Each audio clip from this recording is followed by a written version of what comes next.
नमस्कार दोस्तों। आपको पता होगा ट्विटर को अब एलॉन मस्क ने खरीद के एक्स बना दिया। उसी के को फाउंडर थे, ठीक है, ट्विटर के, जिनका नाम है जैक डोर्सी। इन्होंने एक नया एप्लीकेशन लॉन्च किया जिसका नाम है बिट चैट। अब ये बिट चैट क्या है? काफी लोग बोलेंगे नॉर्मल है, चैटिंग ऐप होगा समथिंग, लेकिन ये थोड़ा यूनिक है। इसमें क्या किया गया, ये केवल ब्लूटूथ कनेक्टिविटी के थ्रू बात करेगा। तो around 100 metre 10 metre depending on Bluetooth connectivity उस पर बात करेगा, ठीक है। सो ये कहाँ कहाँ काम आ सकता है, कैसे आ सकता है और ये यूजफुल किन के लिए है, उस पर बात करते हैं। तो पहले थोड़ा जान लेते हैं कि इसके अंदर क्या क्या फीचर्स मिल रहे हैं आपको। इसके अंदर आपको 11-12 फीचर मिलते हैं। पहली बात तो डिसेंट्रलाइज मैश नेटवर्क है, तो चैट विदाउट इंटरनेट और सेंट्रल सर्वर। बेसिकली कोई सर्वर नहीं है, आपका फोन ही मैसेज भेजने वाला भी और लेने वाला भी। तो इसमें कोई बीच में मीडियोकर का काम नहीं करने वाला और डिक्रिप्टेड मैसेज रहेंगे। कोई फिर एंड टू एंड इंक्रिप्शन है, डिक्रिप्टेड मैसेज हो गए आपके।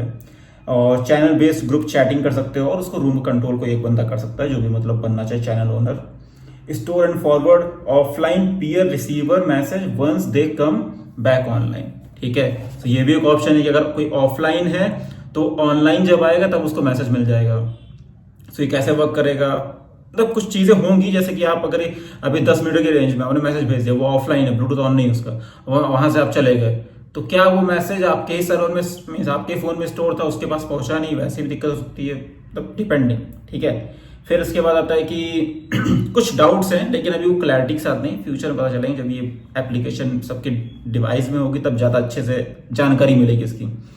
फिर इसके बाद बात करते हैं कवर ट्रैफिक करता है, डमी मैसेज एंड टीमिंग ऑफेक्शंस को बेसिकली ब्लॉक एनालाइज करके छोटे चंक्स में तोड़ के ये पहुंचाता है। फिर इमरजेंसी वाइपिंग करता है कि 3 टैप मारो पूरा लोकल डाटा फ्लश। ये सबसे अच्छा लगा मुझे। अडेप्टिव पावर मोड है, ऐसा नहीं कि दिन भर वो सर्च ही कर रहा है अगल बगल के लोगों को, तो बैटरी खाएगा, उस चीज को सही किया गया है। प्राइवेसी फर्स्ट डिजाइन की गई इसके साथ। फैमिलियर आईआरसी स्टाइल इंटरफेस किया गया है, जिससे क्या कमांड कुछ बनाएगी, /J चैनल नेम दे दो सर्च हो जाएगा, /M नेम @नेम करके, /Who for easy to use, ये सब चीजें कुछ कमांड्स बनाई गई हैं। फिर परफॉर्मेंस ऑप्टिमाइजेशन किया गया है, LZ4 कंप्रेशन के साथ किया गया, इससे 100 बाइट के चंक्स में टूट के ये अडेप्टिव बैटरी मोड के अकॉर्डिंग ये डाटा ट्रांसफर कर सके। और यूनिवर्सल सपोर्ट है, native iOS, macOS app, protocol design for and easy Android client application. अब इसके ऊपर बात करते हैं कि इससे फायदा क्या और नुकसान क्या है, ठीक है। ये फायदा एक चीज है कि जैसे कि आप स्कूल में बैठे हो, क्लास में बैठे हो, कॉलेज में हो और नेट वहां पे बंद है, ठीक है, नेट ऑन नहीं कर सकते, तो आप आपस में बात कर सकते हो थ्रू ब्लूटूथ। तो एक छोटा सा झुंड दोस्तों का आपस में, आप बस से जा रहे हो, कहीं जा रहे हो जहां नेट नहीं चलता है, कुछ भी हो सकता है, ठीक है, आप ट्रैकिंग के लिए गए, नेट नहीं चल रहा है, आप लोग ब्लूटूथ से बात कर चैट कर सकते हो। तो वो पे बहुत अच्छी चीज है कि आपको कहीं सर्वर की नेट की जरूरत नहीं, कहीं पानी बरस रहा बहुत तेज, आप ग्रामीण इलाके में जहां पे आप अगली बगल दूर मतलब घर में ही रह रहे हो, लेकिन थोड़ा सा ऊपर नीचे फर्स्ट सेकंड थर्ड फ्लोर पर रह रहे हो और आपको आपस में बात करनी है, ब्लूटूथ। तो ये बहुत अच्छा फीचर लगा मुझे। अभी आपने देखा कुछ फोन्स में ब्लूटूथ कॉलिंग भी आ चुकी है, डायरेक्टली आप ब्लूटूथ कॉलिंग कर सकते हो। सिमिलरली आप कभी फ्लाइट पे जा रहे हो, वहां पे 2-3 सीट छोड़ के कोई बंदा बैठा है, तो आप उससे कनेक्टिविटी ब्लूटूथ चैट से कर सकते हो। ये सारे फीचर इसके साथ मिल रहे हैं, तो ये मुझे बहुत अच्छा लगा। ये कुछ इश्यूज कर सकता है फॉर गवर्नमेंट, क्योंकि गवर्नमेंट इसको अलाउ करेगी नहीं करेगी वो भी उनके ऊपर डिपेंड करता है। क्योंकि जैसे कि आपने देखा होगा बहुत सारे आंदोलन होते हैं, कुछ ऐसे होते हैं एक्टिविटीज जो एक्चुअल में गवर्नमेंट और बाकी लोगों के लिए सही नहीं होते, अनऑथेंटिक होते हैं, मीन्स एक्टिविटीज, उनको ट्रेस करना एक्चुअल में व्हाट्सएप और उन सबके थ्रू, टेलीग्राम के थ्रू इजी होता है कि यार ये लोग मैसेज कर रहे हैं। अब ब्लूटूथ कनेक्टिविटी के थ्रू होंगे और आसपास ही के लोगों से बात कर रहे हैं, तो जानकारी कौन फैलाया, किसने फैलाया, जैसे कि अभी क्या होता है व्हाट्सएप आप गलत मैसेज भेज दो तो किसने स्टार्ट किया, कौन फैलाया, पता चल जाता है।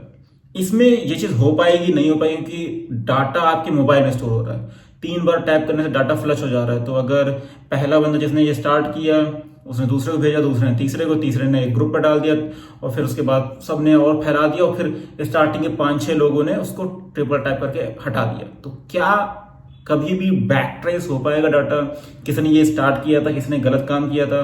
और इसमें कुछ चीजें अच्छी भी है कि आप बिना इंटरनेट के और विदाउट लॉगिन के वर्क कर सकते हो, लेकिन कुछ चीजें हैं जिसमें अभी क्वेश्चन मार्क रेज हो रहा है। तो देखते कैसे ये गवर्नमेंट इसको स्वीकार करती है, क्या वो देश में इसको अलाउ करेंगे नहीं करेंगे, वो सब भी एक क्वेश्चन रहेंगे। ठीक है, कितना सपोर्ट देते हैं आप, लेकिन आपको हमेशा कुछ चीज़ों के ऊपर निगरानी रखनी पड़ती है कि कोई कुछ गलत फहमी ना फैला रहा हो, कुछ गलत चीज़ें ना फैला रहा हो।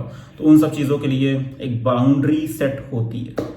तो ये इस एप्लीकेशन के बारे में फुल नॉलेज दी है मैंने आपको कैसा लगा कमेंट में बताइएगा, और प्लीज़ यार सब्सक्राइब करो। ठीक है, हम ट्राई करते हैं आपको डेली वीडियोस और अच्छी इन्फॉर्मेशन देने का, मोबाइल, लैपटॉप, इन सब के रिव्यूज, सारी चीज़ें आपको देने की कोशिश करते हैं। प्लीज़ यार सब्सक्राइब करिए, लाइक करिए, शेयर। जय हिंद, जय भारत।